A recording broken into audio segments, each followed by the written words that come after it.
Kag sa numero 1 sa mga balita subong adlaw.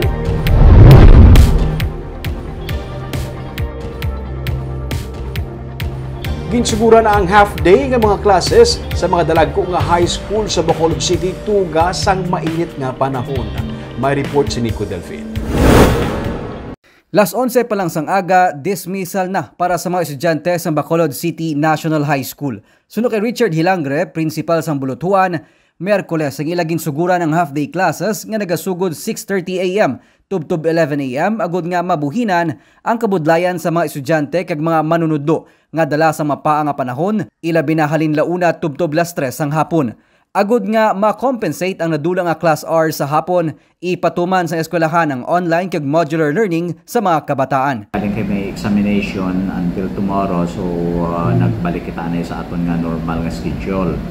But this coming May 2, we will implement again ang half day in response to the DepEd orders ang aton nga Madam Secretary Sara Duterte.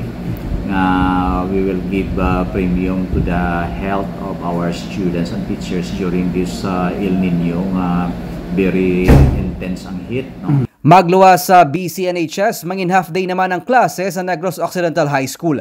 Ang katapos ang Alliance of Concerned Teachers Negros, kaupod man ang Bacolod City Public School Teachers Federation, nagpetisyon na sa Department of Education para ibalik ang school days nga nagasugod Hunyo kag nagatakop kon Marso. Naghinyo man sila nga matagaan atensyon ang kakulang sang electric fan kag school nurses sa mga bulutuan. Medyo mabuin-buin na ng amon stress sa painit kasi mag-11, bisan pa mabutang pa 11:30.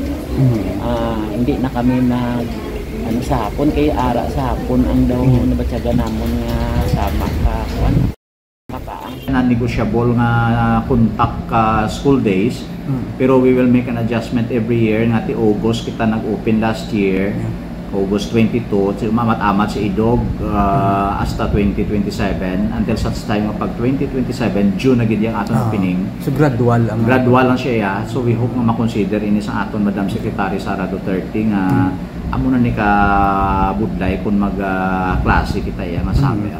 Ang ini nga mga tikang, ang suportado naman ni Mayor Albi Benitez, nagpasaligman ang alkalde sang dugang nga electric fan, pati na dugang nga sweldo para sa mga school nurses sa mga pampubliko nga eskwelahan sa syudad. So, para mapakalikaw sa mga summer heat, sounds like a good suggestion. We will try to mitigate ang ilang conditions para at least di man grabe na gina, no? And ang prediction, sige-sige pa niya sa next year. Di ang iba niya school, Mayor, wala sang school nurse. Wala school nurse. Kaya ang iba, mga JOT ang... Amo na, no? So, pag wala na mo na storyahan, I think ang rate ang problema. So, we might increase ang amon nga rate for mga school nurses para we can be able to attract Karon nga ginasugura naman ang half-day classes, nagpangabay ang mga manunudlo nga dapat sugaton kag i-monitor sa mga ginikanan ang ilang mga kabataan agud mapasiguro nga diretso sila nga makapauli sa ila puloy-an sa baylo nga maghapit-hapit sa mga lalagawan. Nico Delfin para sa DigiCast Negros.